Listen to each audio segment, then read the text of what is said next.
Hi, everybody. And I wanted to give you a webinar today via a podcast. Is that possible?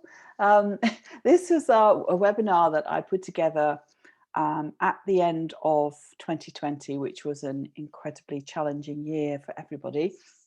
And really just to show what's possible in the digital space, not necessarily to brag about my own success, but just to give you some ideas and insights around the kinds of shifts, the kinds of content sharing, the kinds of business models that are really, really working despite half the country, wherever you are in the world, being closed down. So I thought it'd be really good to at least share the audio of that webinar with you, and I will put the PDF of the slides with some good visuals to help you follow it onto the show notes for this episode. And we're coming out on the 1st of January, so it seemed a really good time to, really just take stock and reflect on the successes, the challenges, the shifts that we've had to make in our personal lives as well as in our business work. So I'm going to share my screen so that you have, oh, I think I've already got that shared actually. So that, yeah, you can see what I'm looking at here.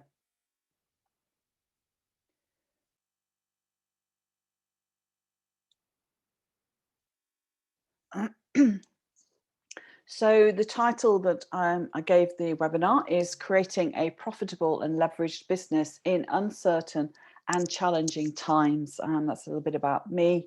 I both run a consulting practice, as many of you already know.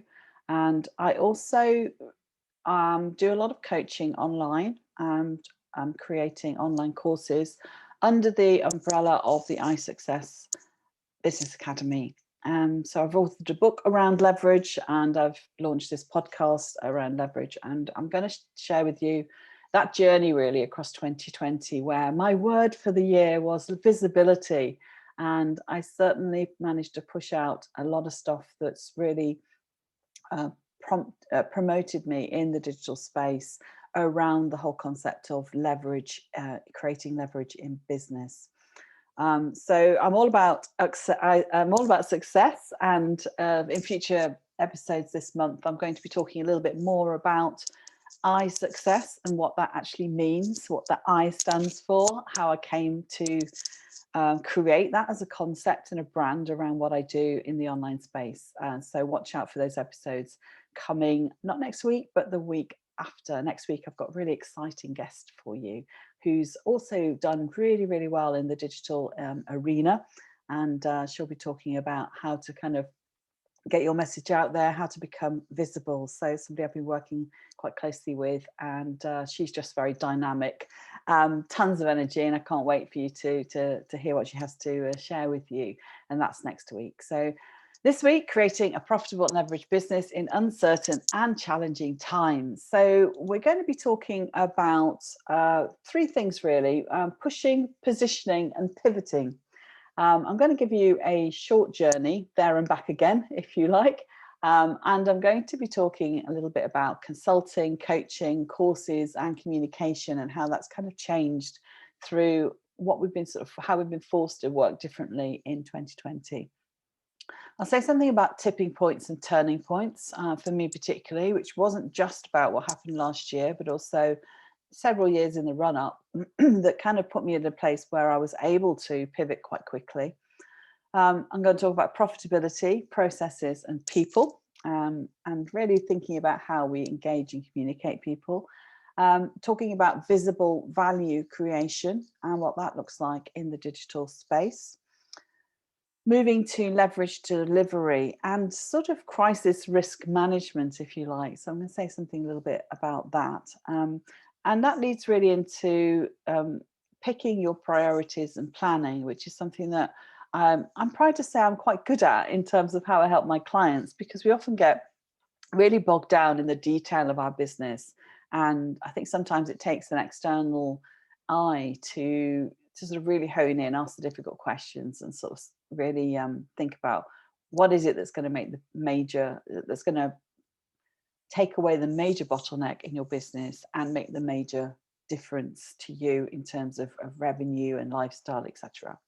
And finally, we'll just say something around seduction, sensibility, and success. And it all has to be all about success in my game.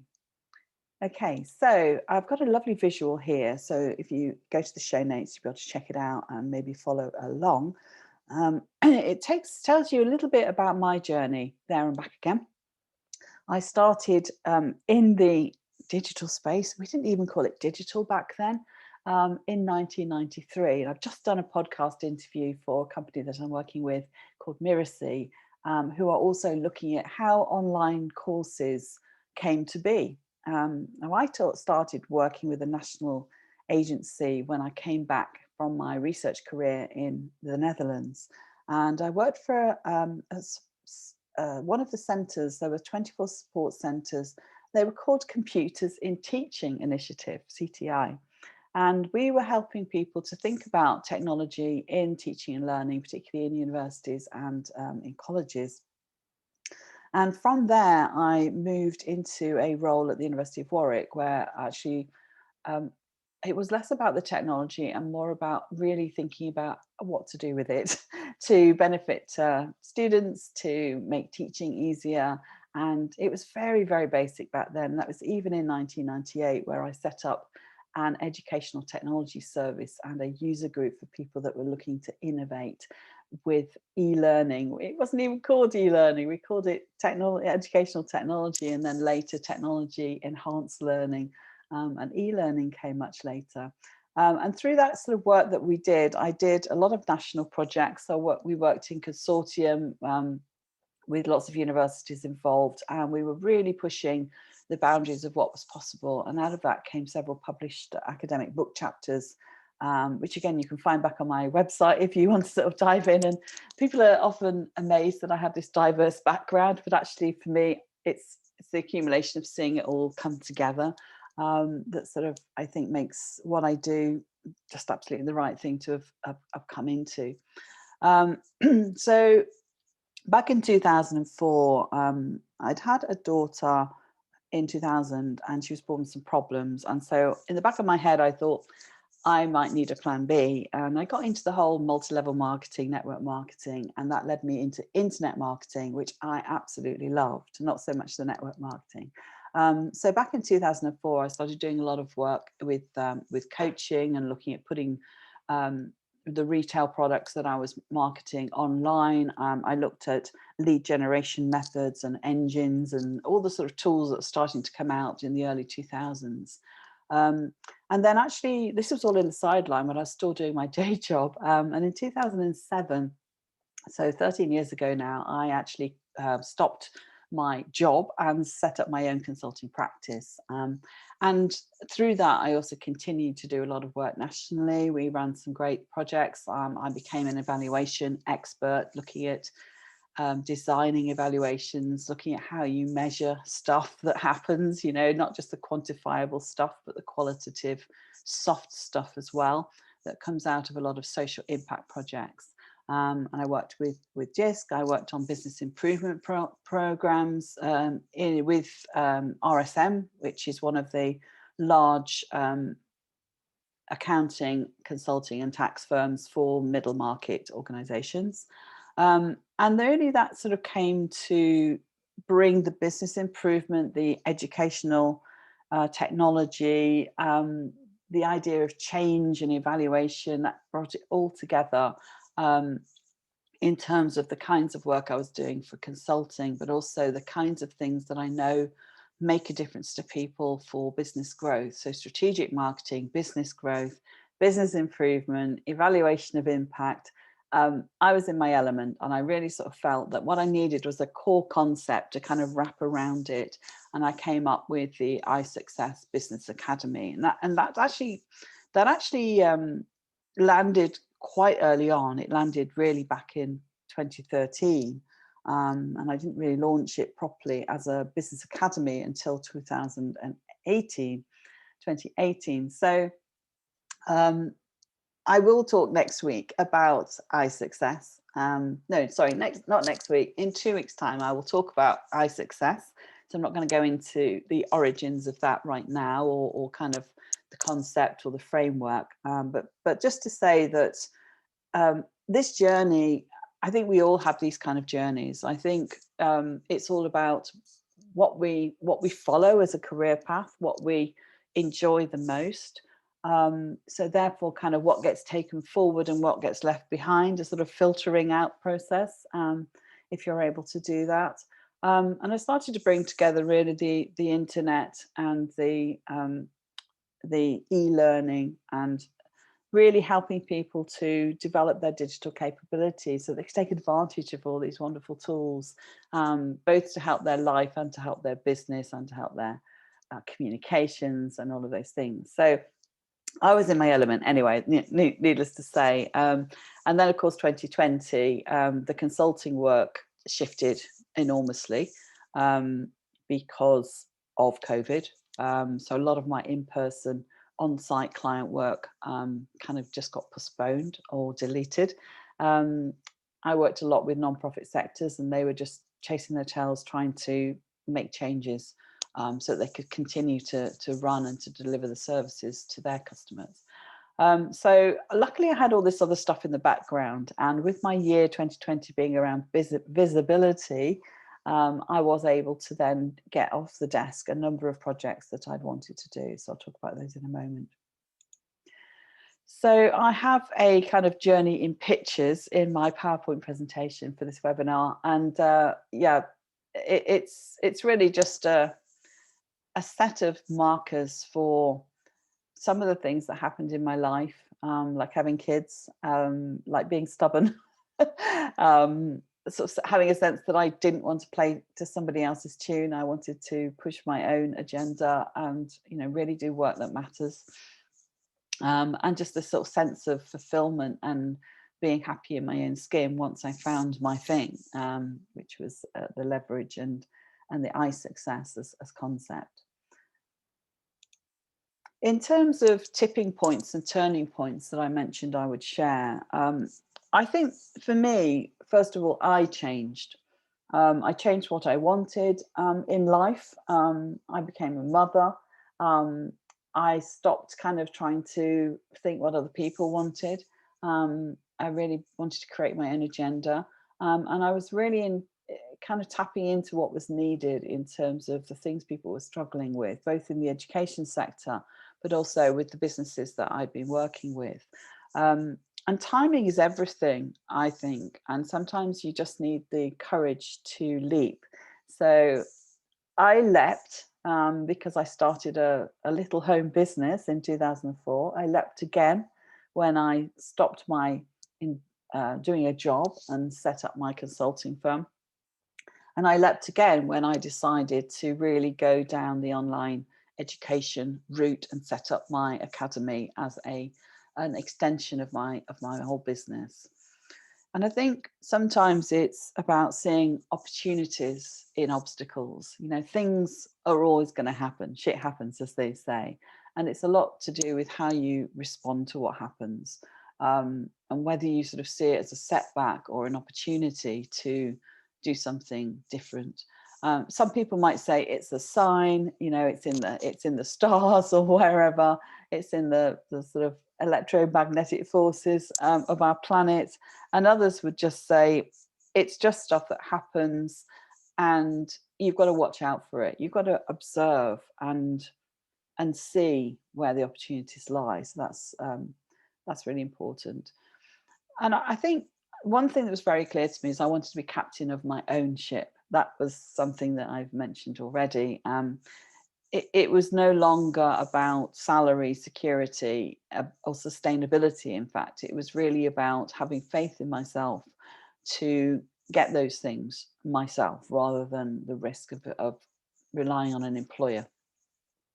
And I think for me, the biggest win overall, when I look back, not just on 2020, but on those last sort of couple of decades, really, is that I've never looked back. I say this quite often, and I'm definitely one of those people that's I don't have regrets, only reflections and lessons learned. And I'm quite proud of that. But it is something that you have to work at, not to sort of be looking back saying, oh, if only I'd done this, or what if I'd done that, because it just drives you completely bonkers if you start down that road. So never look back has been a really good philosophy, always moving forward. Look back for reflection, and to do things better, but don't look back with regret. So next up is around profitability, processes and people. And I think the interesting thing when I did make the leap was I went from kind of earning 50K full time to 100K half the time. Which would you choose? So I worked half as many hours for twice the money. And that was something that was very apparent right early on. Growth models. So I came up with the scale model that made me think about how I build what I do, because when you hit six figures, it feels great, but the next 6 figures or the multiple 6 figures, you can't get there with the same model, with the same business model, because there's just a ceiling on your time. And I think for me, there was 2 reasons why leverage in business came into play. Was one, I needed leverage models to scale my business, and also I enjoyed working half the time. I didn't want to go back to working flat out. It gave me time for family. It gave me time for my interests and walking in the countryside and just lolling around sometimes and reading, stuff that I never got time to read before. So I actually knew that I wanted to sort of work less, but didn't want to give up the money, but I still wanted to grow. So leverage and leverage consulting in the digital age, my book, was very much that aha moment where everything fell into place. It had been previously titled Strategic Marketing for Consulting Professionals, which is pretty bland. And it really was around earn more, work less, grow faster. And that's where that little tagline came around. And of course, that also set the scene for this podcast, The Leverage Business, where I actually use the tagline directly within the title of the podcast, so that people knew what leverage business was actually all about and what we were trying to achieve. And I think the thing that got on hold in 2020 was the iSuccess Business Academy. There's a lot of work to create courses that I wanted to go in there. So what I've actually done is create a version of the digital roadmap program that I run as part of my business review process with corporate clients and nonprofit organizations, where I look at their planning processes, I look at strategic marketing, and I look at their digital transformation goals. And so it kind of all came together when I thought, well, really that sits within the iSuccess Business Academy. It just happens to be a program, not a do-it-yourself kind of course. So I've got quite a nice model now for how I deliver support within the academy. So both courses and resources, and also mentoring programs. And I think the ability for people to be able to work and develop their business at their own pace is quite important. Some of these things, they're all or nothing. Some of these things are incredibly expensive without proof of concept that it's actually going to make a difference. So I wanted ways for people to sort of test us out, find out, if it was stuff that's going to help before they made some huge, big investment with me. So that's really important. And who knows what's next? Next year is really about building the momentum that I've created, building up my podcast listeners, getting more PR on my book, maybe getting some speaking engagements, because maybe at some point next year we'll be able to get out and speak at events. I would really love that. And I think once you're clear on your concept and what you stand for, and I talk about this a lot in my book, it's so much easier to share that with an audience in a way that's sort of authentic, that sort of passion that comes through. But it's also, for me, important that it inspires people to action. because otherwise, you know, what's it all for? We don't want people to just learn more and know more. We want people to do things better, do things faster, have more success. So yeah, that's what I brought all together. There's a little diagram. It's actually in my book, in the preface, I think, which is all the different elements of my business and how they fit into the leverage business model, and how these things help to drive that as a flywheel. So the more effort I put into each component of it, to leverage my expertise, to leverage my marketing processes, to leverage my sales systems, to leverage the delivery of how I actually work with clients and how I can extend my reach as well as my depth working with clients. The more that you kind of develop that, the faster the flywheel goes and the more you're able to scale. So that's really what I'm working on now, and it's incredibly exciting. I'd love to take some people on the journey with me, and that's one of the reasons that I have set up a 12-week intensive course called the Leverage Business Accelerator, which very much encapsulates everything I've just talked about in terms of earn more, work less, grow faster. And there's two sides to it, which is shown here on slide 8. It's all about bringing the concepts into play across 7 dimensions of success. And the first kind of half of those on the right-hand side here is clarity. And the second half is much more around leverage in terms of efficiency and growth. So if you don't have the clarity, if you're not leveraging your expertise, if you're not leveraging the target market, you're not positioning yourself in the marketplace, if you're not attractive as a brand, then you can apply all the automation you like and it's not actually going to drive business forward. So that's something that's really important. I think a lot of people talk about tools and tactics, but if your design is faulty, then the machine just isn't going to operate effectively.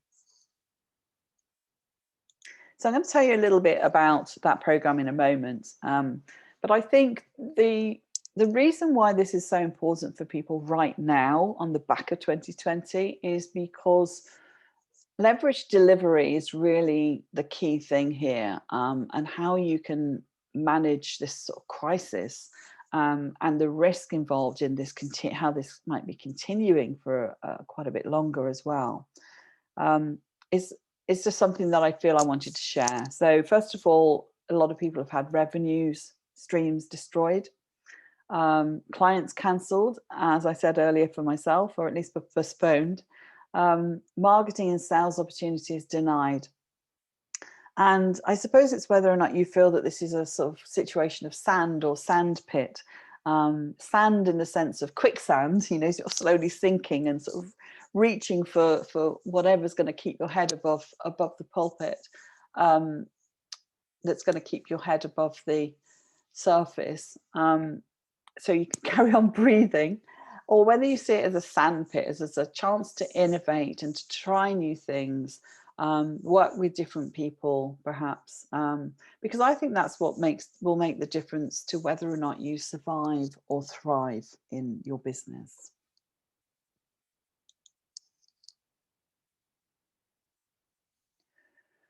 I wanted to say a little bit about something I call visible value creation, because sometimes when you have to pivot, or even if you have to push through, you have to keep thinking about keeping your offer current, keeping it fresh, keeping it relevant. And what is very clear to me is, I've got a list here on my slide, if you refer back to that, is online revenue streams are growing. It's all about, right now, if you haven't started already, laying the foundations to build a new kind of business upon. Putting yourself out there, so some kind of PR and digital presence, really expanding your digital reach. Have a Google on your own name. I've just done this for a client, actually, and see what comes up. I think you'll be surprised what you get found for and disappointed by what you don't get found for. So that might give you some clues as to how you how you kind of do the keywords on your website, on your landing pages. There's another element of visible value creation, which is about getting out of your own way, which is a lot to do with mindset coaching, which is a component of what we do working with clients, and also the pursuit of an engaged audience. Those two things, I think, you know, when crisis hits, we have a fear of failure, we have a sort of sense of what the heck am I doing, imposter syndrome, all these kind of things start kicking in, things that maybe you've managed before in the past. And it's also about what's going on for other people, the people that you actually can help, the people you want to serve, and getting into their mindset and thinking about, you know, what are their hopes and fears, what are their dreams and visions for the future, and how can you tap into that? And I think around then an idea of what you're passionate about, what you really want to help people with, is I think how you start then to talk about it, to share material about it, speak about it on podcasts, write about it on your blog, do guest spots, write a book if you want, if you're that clear. But, you know, to really get a sense of what you want to stand out for so that you can build a thriving tribe around it, and start to gather an audience for what you do, and how you help people. And I think it's also these days not just about putting content out there, but about delivering an experience. So not only results, obviously everyone wants to get the result that you promise, but it's also about how you get those results. And that again is about understanding how people learn, what help people need to take action, you know, what sort of coaching they need, what kind of, sort of structures they need in the how-to part as well. So that you deliver an experience that makes them feel like they're making progress, that makes them feel like a success, that helps them celebrate the small wins along the way to greater success. Because it's all about, at the end of the day, the compound effect, where you start to see real scalable growth when some of these things come together. But just one of them, one tactic or one element of creating visible value isn't going to crack it. You need to be working at lots of different coal faces, so to speak. So have a think about what you can be and what you want to be distinctly unique for, and maybe slightly famous for. So this is about leveraging you, leveraging your expertise. So what I said about bringing these things together is you need stellar content because that determines your brand, and you need social engagement because that's how your brand lands, and you need solid offers which allow you to compound your brand with your audience's needs, and really turn the wheel of your flywheel, of your system, of your process. Now, I've started this with a book, and that's one of the things that really came out of 2020 for me.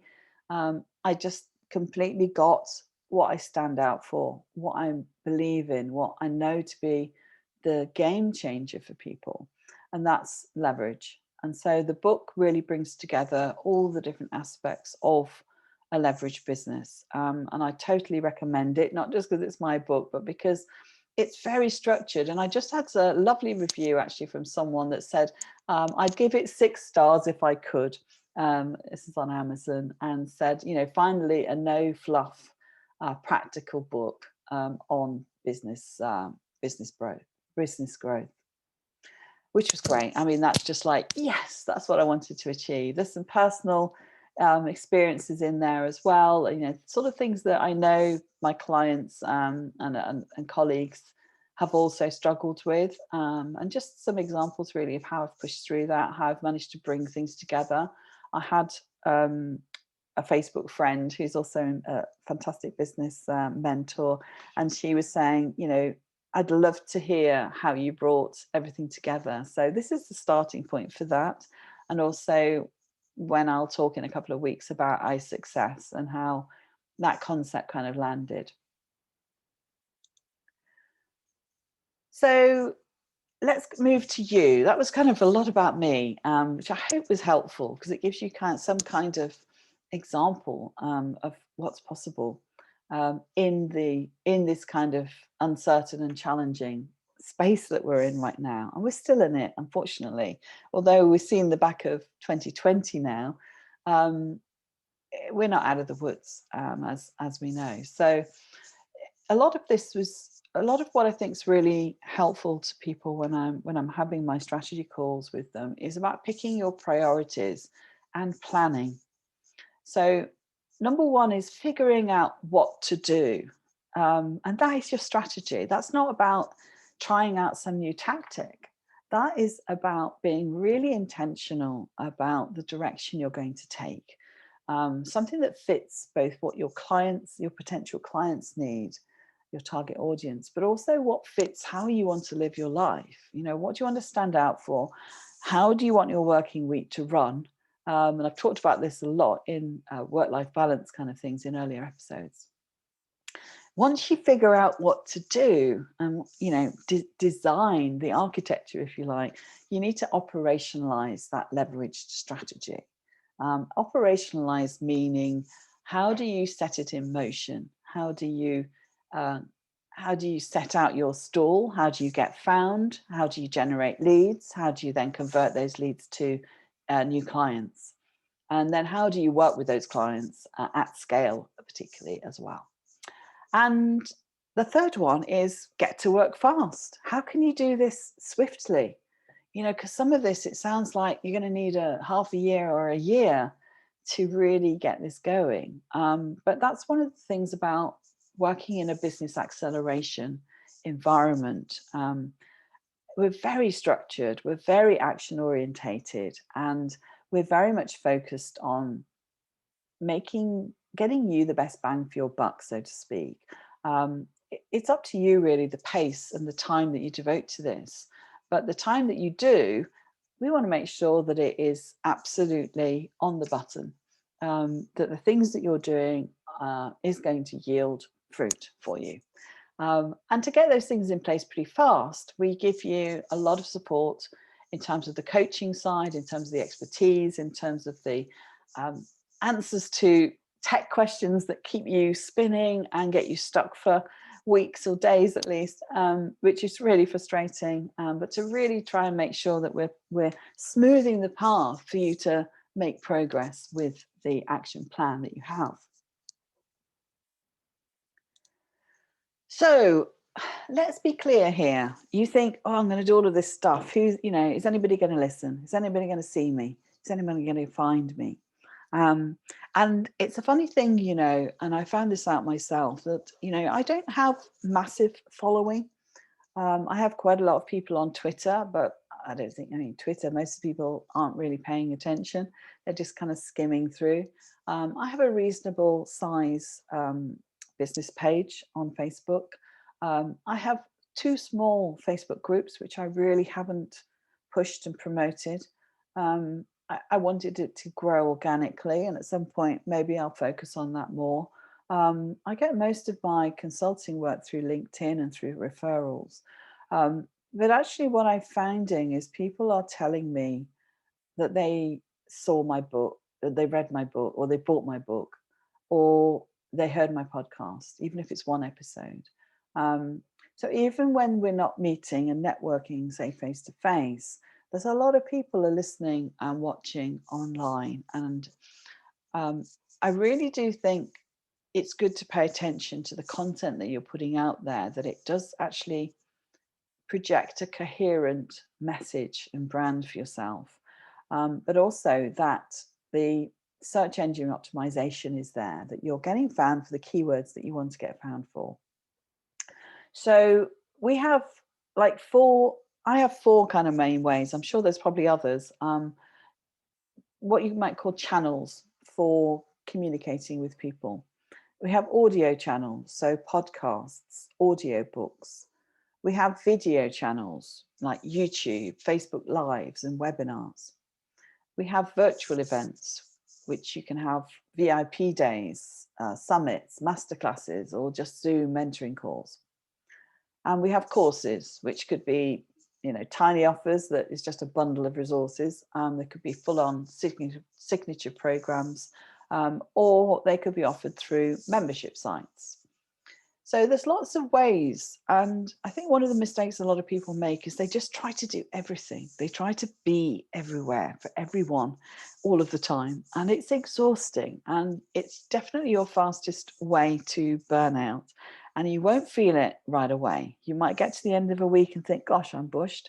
But it's actually the longer term toll that it has on you. So I always say to people, make sure you're picking things that you enjoy, things that you actually can shine in, whatever medium that is, if it's speaking or teaching or writing, or producing courses.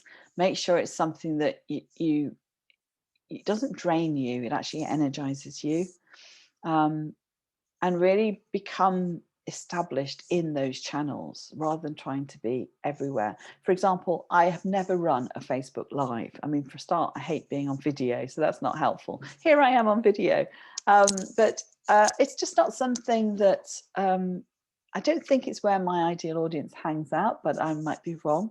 I think I probably am wrong, but it's just something that would be a lot of work for me to get going and to set up. If I wanted to grow my Facebook groups, I think it would be absolutely the thing to do, and running challenges and things like that. But I work more through high quality media like books and podcasts, audiobooks, my audiobook's coming out soon, and webinars, because that's where I feel the most at ease, at home, where I can really share. I'm not a kind of, I know this is done off the cuff with a few slides, but I'm not really a spontaneous, let's go on Facebook Live kind of person. I'm quite a private person. And I think a lot of people are like me. And so if you're forcing yourself to do something which isn't natural, and it's not a matter of getting out of your comfort zone, it's actually a matter of really just picking the channel that you're going to do well in. It's as simple as that. So lots of things that you can do that I've said. It's on the slide in the PDF. Have a look at that and just pick 2 or 3 things that really, really fit with you. Maybe something around writing, like your blog, something around audio or video, whichever you're most comfortable with. And looking at how to run some kind of course, whether it's just through an email sequence or through a Facebook group, or a fully fledged e-learning platform or membership site. But don't try to do it all. That's all I'm saying. Right. So the shift number 1 for me to launching my podcast, and here you are listening to it, was to get my book into audiobook format. It's actually a very large book. It's not your sort of mini little 6x9 200-page kind of thing. It's actually 316 pages now, but it's 7 by 10 inches. So I have it somewhere. Let me just.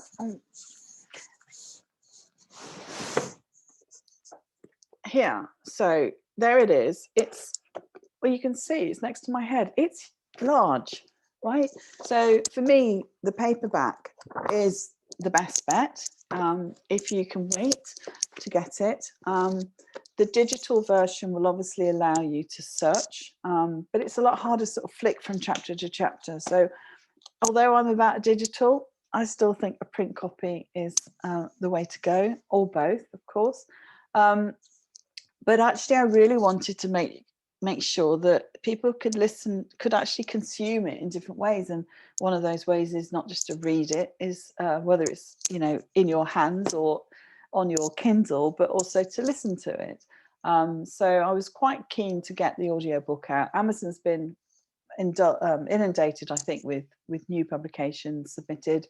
So it's taking them a lot longer than their normal 30 days. But I am told it's now headed to retail and will be out any minute. Maybe it's already out, because I'm recording this in the middle of December. No, where are we? 20th of December.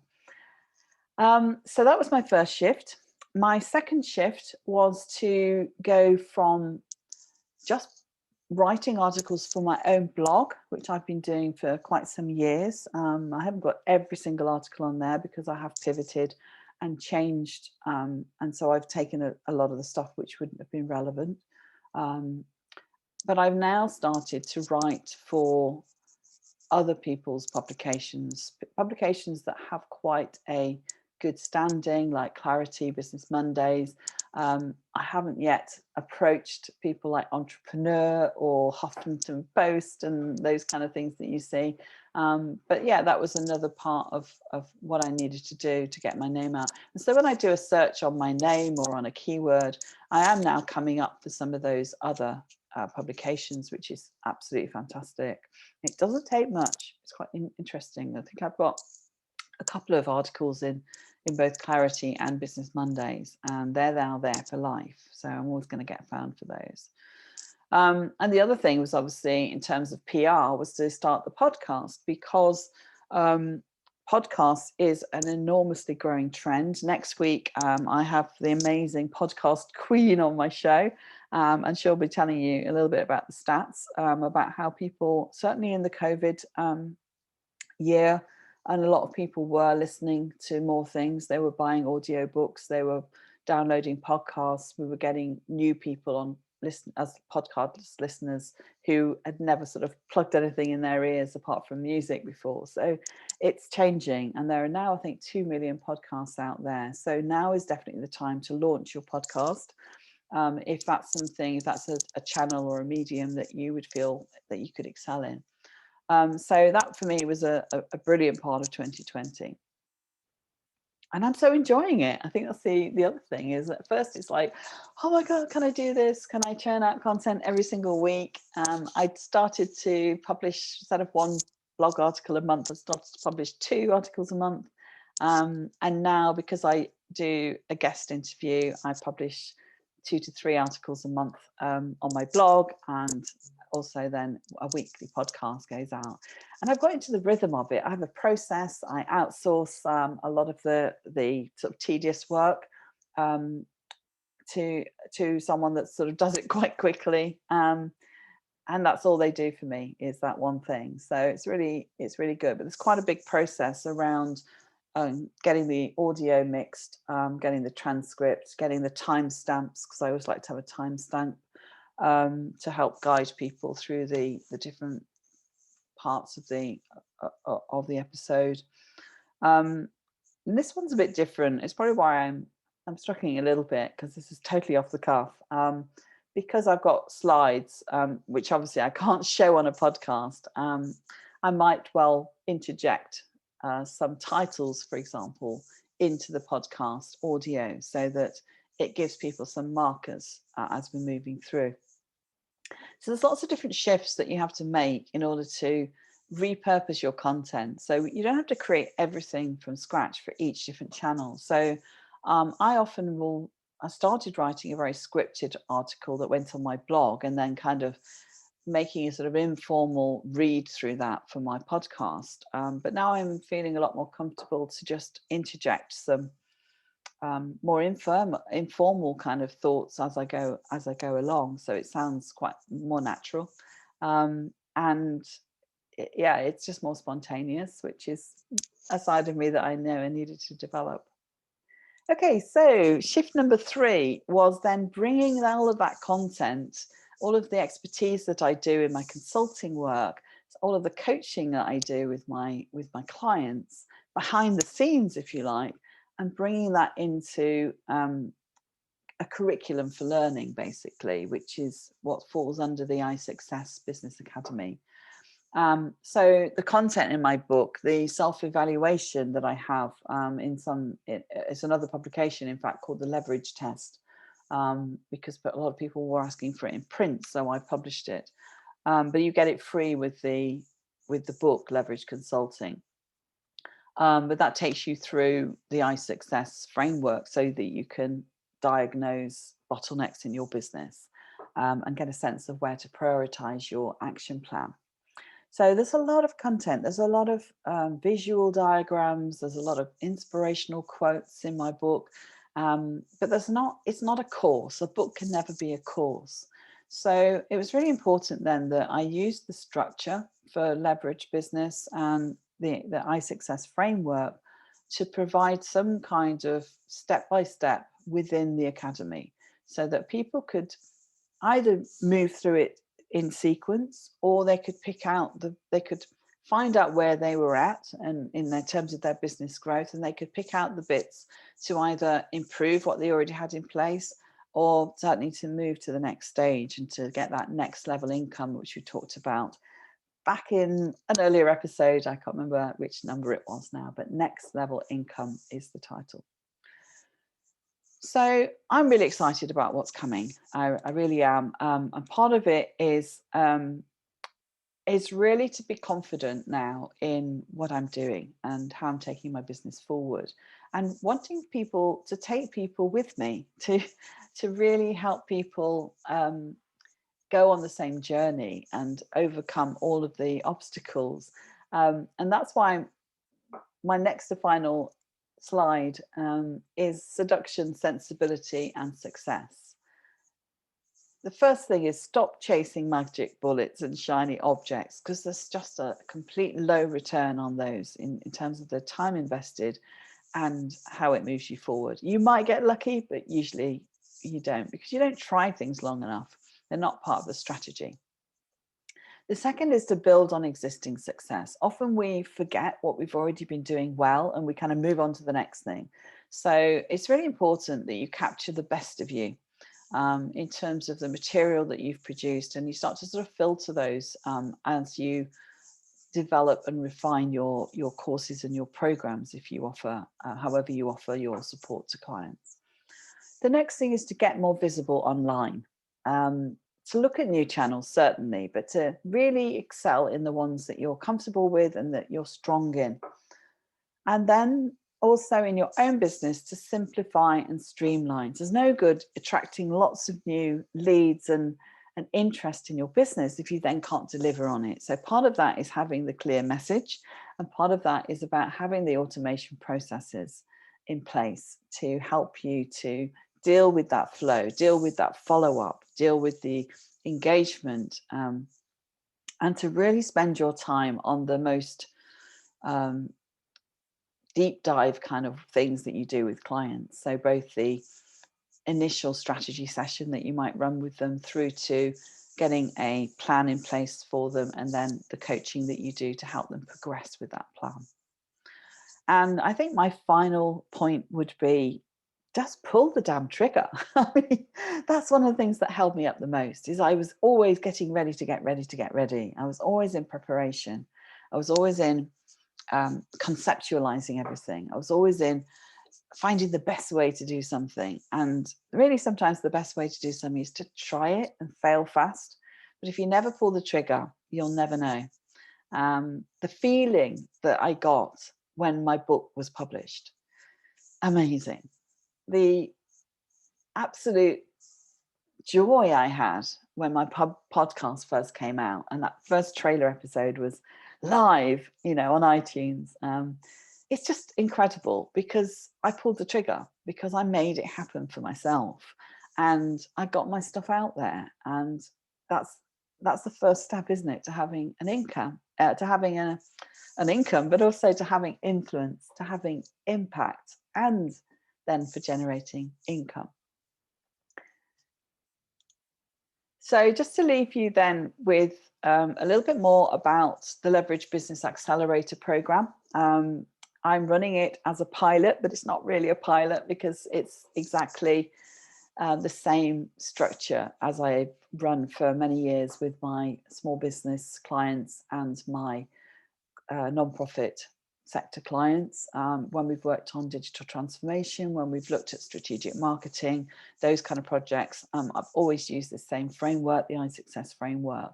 So this final slide, for listeners of the podcast rather than the webinar, please go grab the PDF so that you can see this wonderful picture that I've created for you. We start off at the top. We've got the iSuccess circle in the middle, with the 7 dimensions of success, which I'll talk about, as I say, in the next few episodes: aligning, targeting, positioning, branding, pricing, systematizing, and scaling. So we start at the top with the success foundations. They're all like action learning projects, so we call them projects. And we start with a tool that I've developed called the Big Vision Leverage Planner. We then move on to the brand clarity project, and we use a template, the Crystal Clear Message Creator. And then we move to Visible Value project, where we look at the perfect client generator. I notice a typo in there, so just correct that because I'm a perfectionist. And also then the magnetic offer sequencer, because your offer is really the coming together of the aligning, targeting, and positioning, and then the branding of your offer, the making it look really attractive, really relevant and compelling. Then we move to the elegant sales stacker, which is part of the sales system project, because often people get really stuck on having those enrollment conversations. And if you're in a consulting or coaching kind of business, that's really where you can make a big difference. And people start to, they've already know you, like you, but they know, not sure if they trust you. And they really want to get their individual questions answered. So it's important to have that kind of discovery process in place so that you can talk to the people, you know, not just sort of add to cart. That doesn't really work sometimes in our space. So you'll often have seen people offering free strategy sessions, free sessions that sell kind of thing. But there's also a lot around selling from the stage. So in terms of selling through webinars. And then we move on to the next level project, which is like the next level income. And that's where we're starting to look at efficiency and growth. So we have the Prime Productivity Organizer, and we have the Smart Scale Up System. I mean, this is hot off the press. So, I mean, I haven't published this before. It's not on my website. It's totally new. It probably doesn't look great. I might improve it. I'll get somebody to do that in due course. But for now, I just wanted to see how this landed with you and whether or not it was something that you think, yes, I absolutely need this kind of structure, because I want to work with literally a handful or a couple of handfuls of people to take them through this process. It's something that I've already done. Some of the tools and templates are new, and I'm really going to be working with people in quite a deep way in terms of some of the one-to-one support that you'll get. So it's not a group program as such. There is a curriculum, there will be group sessions, and there will be a mastermind at the end. We run across 12 weeks. So all of that content, all of that action planning will be spread across 12 weeks. And then at the end of that, we will have a mastermind to share practice, to share challenges, to then help you move to the next level, which might be to enroll again on your next project, or it might be just simply to go and fly, but, you know, remain part of the community and a member of the iSuccess Business Academy. So you've got access to all of these things, and you've got access to me in an ongoing basis. So there's no sort of sale thing here. It wasn't a selling kind of webinar. There is a bit in the webinar about what's included in the Business Accelerator and how we actually deliver it. So have a look at that. But I'm not doing this as a sales webinar at all. I just want you to take a look. I want you to ask me questions. I want you to get back to me with anything that doesn't quite make sense, because that's going to really help me refine how I present this. But it's also going to help me to understand, you know, which bits of it are the most appealing to you, which bits you really, really need. Because it might be that I can take a chunk out of that and create a lead magnet, for example. So this is how my brain works. Hopefully that's of use to you, to see my journey, that's helped you to see some of the ways that you can pivot existing stuff that you're doing, existing content, existing ways of working into the digital space, but also how you could work with me to really get that leverage in at all kinds of different levels in your business and accelerate your business over 2021. So that's all for me. Website there is jallison.com/iSuccess/LBA if you want to go look at the Leverage Business Accelerator program in more detail. I'm looking for literally, 6, 8, maybe 10 at maximum people to take through this. And as soon as I hit my numbers, I will kick us off, probably starting towards the middle to end of January. Bit of a whirlwind, bit spontaneous, not very like me at all. So maybe that set us up for the new year. I wish you an incredibly happy new year. If you're listening to this on New Year's Day, I hope you had managed to have a good celebration last night, and I'm really looking forward to what we can achieve in 2021. And it would be great to think that we'll be working together. So that's all for me for now. And next week, we've got a fabulous guest talking about all things visibility and podcasts.